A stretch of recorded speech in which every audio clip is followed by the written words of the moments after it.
Believers, I've mentioned before that lack of knowledge has to do with the proper attitude on how to handle information. You can be given lots of information, but if you don't know how to handle all that information the right way, if you don't process that information well, that information will be a curse onto you. When it comes to things as narcissism, many people out there have lots of information about narcissism, but they don't know how to process it properly.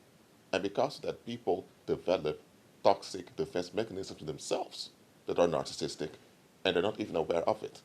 And that's why you have so many self-help gurus out there that are teaching on narcissism. Those self-help gurus don't follow Christ. So they're not in the light. That means they are in the dark. So who is teaching you?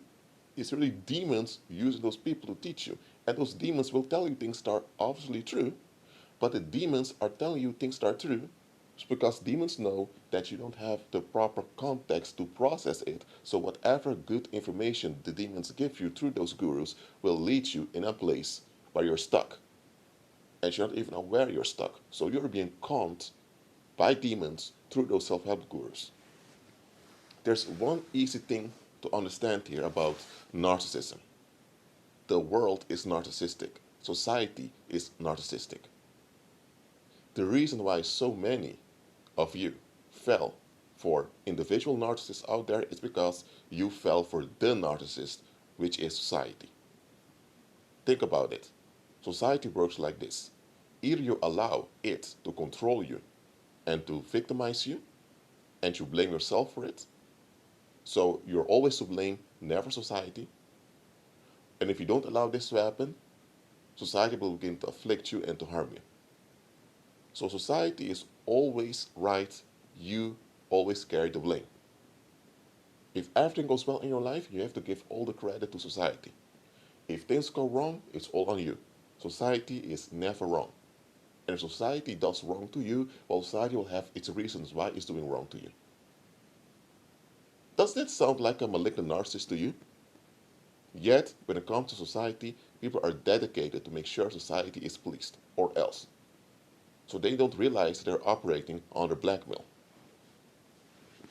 Because when it comes to society, people can't point it out directly. Society is a structure that people enact in daily life. So if most people enact a structure, you tend to think it's a real thing because so many people are acting it out. But if an individual is doing something that's out of line, it's too obvious that that individual is out of line. But when the group enacts defectiveness or dysfunction, a lot of folks don't recognize it. Look, when it comes to narcissism, it goes like this. The narcissist, I'm not talking about people that have narcissistic tendencies because everyone in the world develops narcissistic tendencies over time due to the fallen mind. That's why we all need to be renewed in our mind. I'm talking about people that are truly reprobate. I'm talking about narcissists, okay. Narcissists, for them it's like this. They don't want to face any difficulty in life at all. So anytime they face any difficulty, they push it away or they put the difficulty on someone else. That's how they survive. It's a toxic survival mechanism. That's what narcissism is.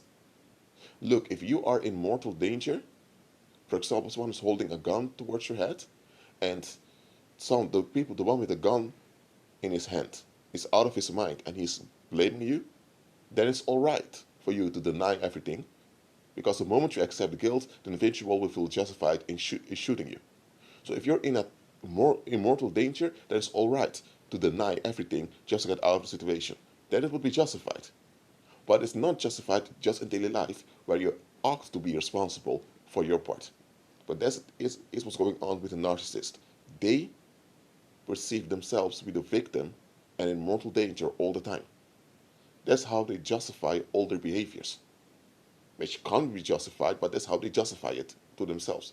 So they have this self-justification in which everything they do is all right, so they never have to look at themselves.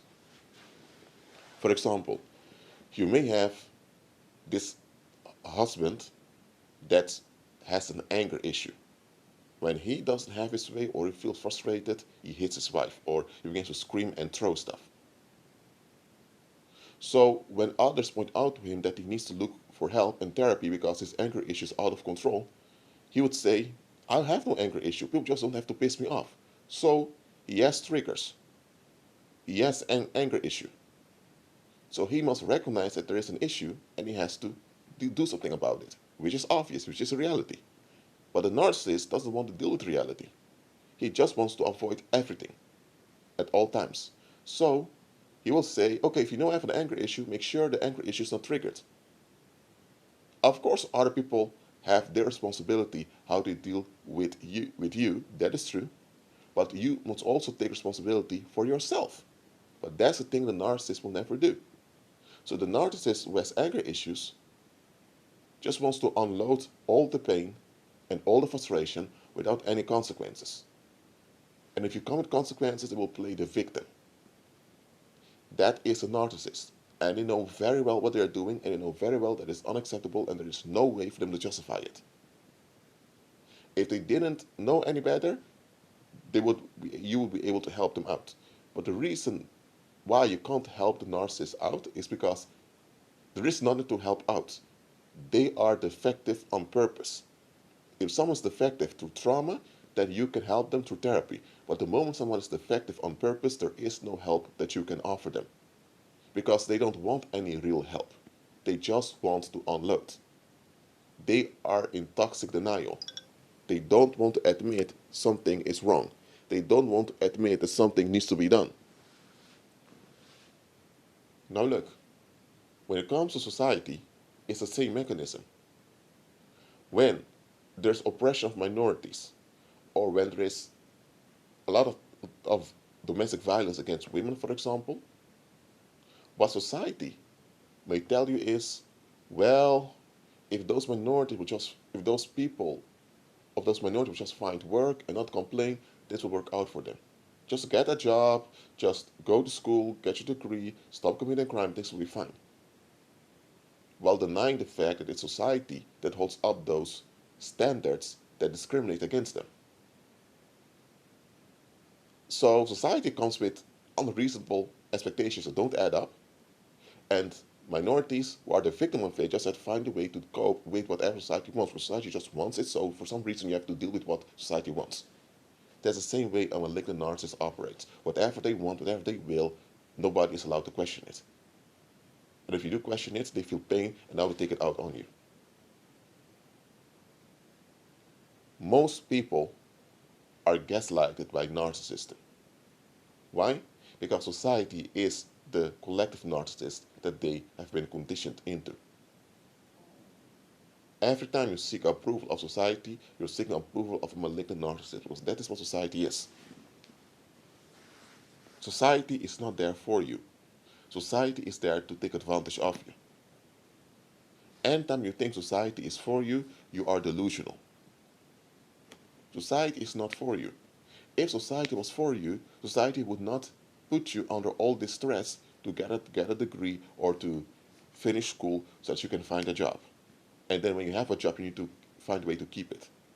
If society was for you, society would not construct a monetary system in such a way that you have to give in your life source full time in order to remain alive.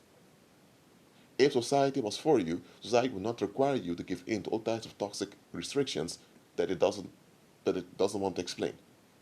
Society is not for you. Society is for itself. Society is not automatically against you unless you don't put up with its blackmail.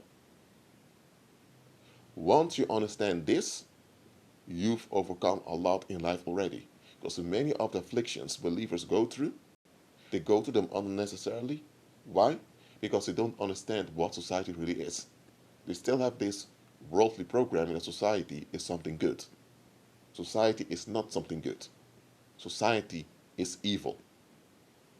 That is what society is. Society is evil. Straight up. Now you may have individual people out there or small households that are good, but those are exceptions. Society as a whole, in general, is evil. Because all societies require you to forfeit using your intuition.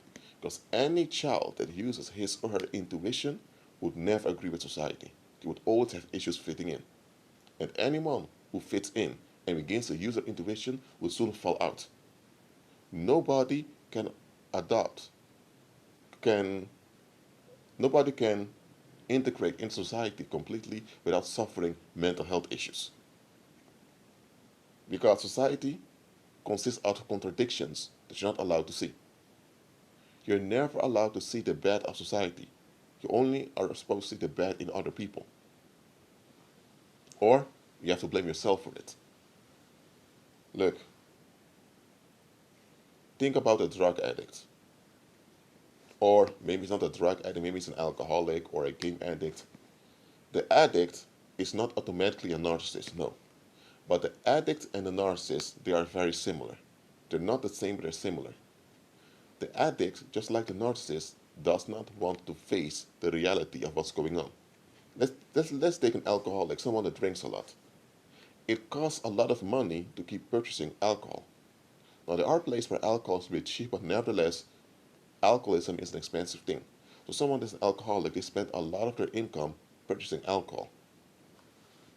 Whether they do it at a local supermarket or they go to a pub, they spend a lot of money on it. Money can be used otherwise.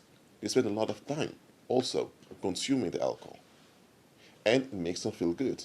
It makes them, it gives them ease. So they are attached to the ease that drinking alcohol gives them. And because they experience this ease, they don't see anything wrong.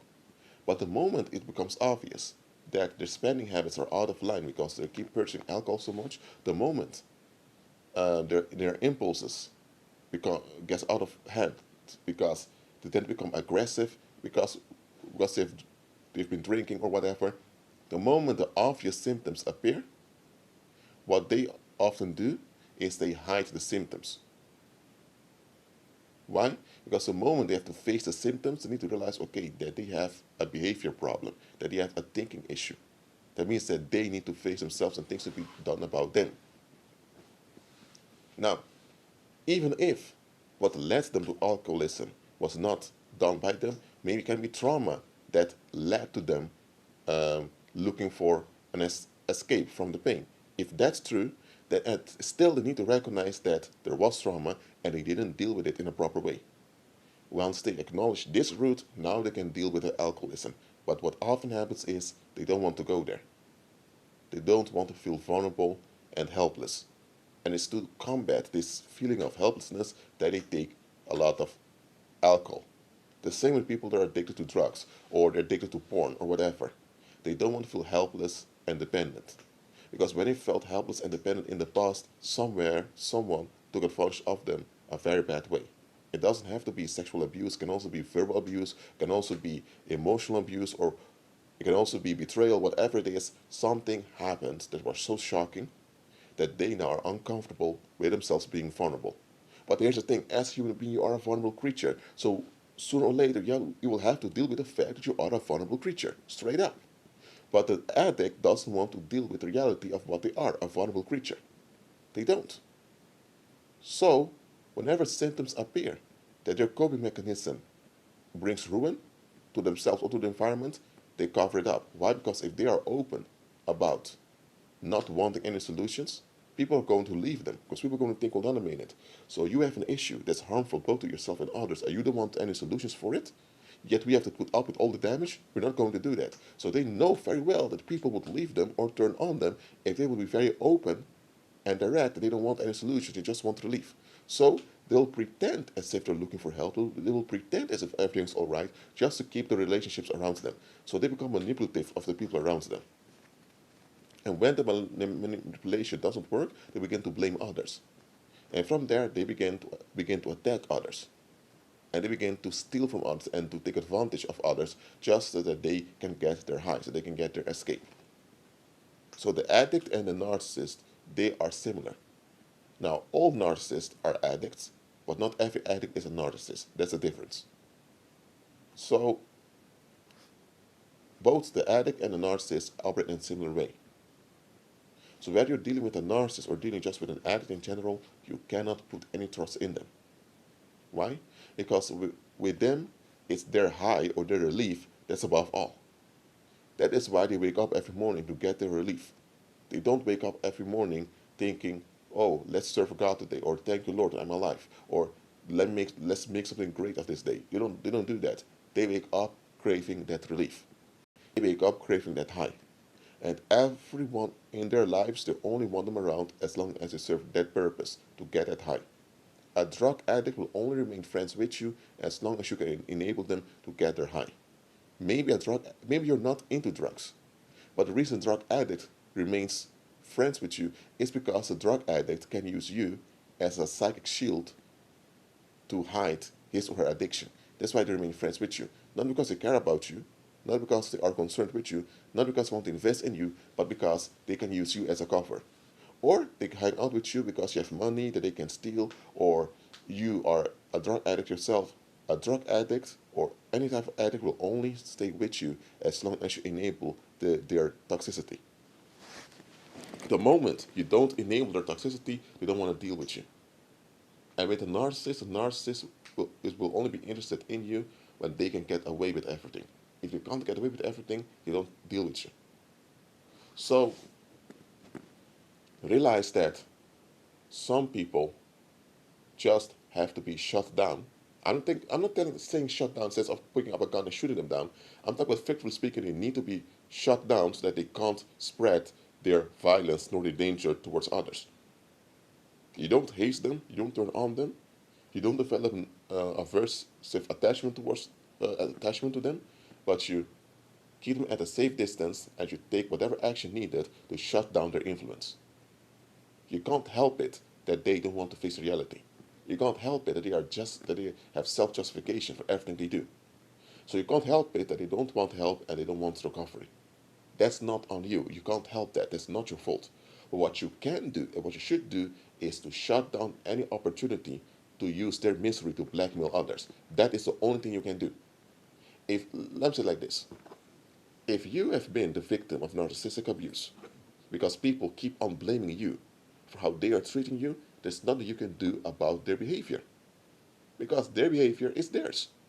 They're the ones deciding not to fix themselves, and they're the ones deciding that they don't want to deal with reality. It's them. It's not you. But you are harmed by their behavior. So what do you do about it? You shut down every opportunity that they have to harm you. That means you lower contact, you're not around them, and spiritually, you enforce repercussions on them through faith so that anytime they think about talking bad about you behind your back, something bad happens to them as a result of the bad they're doing. By doing such things, you are shutting down opportunities for evil. Why? Because if you just avoid them, just like that won't solve anything because they're still negatively invested against you. And once they're negatively invested against you, they will recruit other people to also be negatively invested against you. And that's how, over time, you will have a whole crowd that's angry and bitter against you. And now you have to deal with the whole demonic force. So you don't let the opportunity open for demonic force to form against you. You shut it down on time. That's the only thing you can do. Again, you cannot stop people from holding on to negativity. You can't do anything about people not wanting help and not being open for positive change. What you can do and what you should do is you should hinder them in spreading their violence. And that is what believers ought to do. We shouldn't think, well, it's their free will, it's their choice, so they have a right to choose whatever they want to choose. They don't. Even governments don't allow you to choose whatever you want to choose. They don't. Nobody has the right to choose whatever they want to choose and to think however they want to think. Nobody. That liberal idea is BS. Nobody has the right to will whatever they will and to think whatever they want to think. Because whatever you think or feel will affect your environment because you're connected to the electromagnetic field of the earth. So whatever you think or feel will affect others energetically. So there is no such thing as privacy in reality. So when people have decided to be negatively invested against you, you take the action to shut down every opportunity for them to continue to do this at ease. It's as long as they're breathing, it must haunt them every day that they're negatively invested against you. That's how it ought to be. That's how you shut them down. Because if you don't shut them down, they will continue to invest negatively against you, and you will be the one encountering accidents, tragedies, sickness, headaches, and all types of ills. Why? Because others just want to dump. So see the reality for what it is. If there are delusional people that don't want to face or no deal with reality, they just want to dump, then that's what they're doing, they're dumping. But what you can do and should do is shut down the opportunity for the dumping. That's the only thing you can do, and that's the thing you should do. You cannot change those people.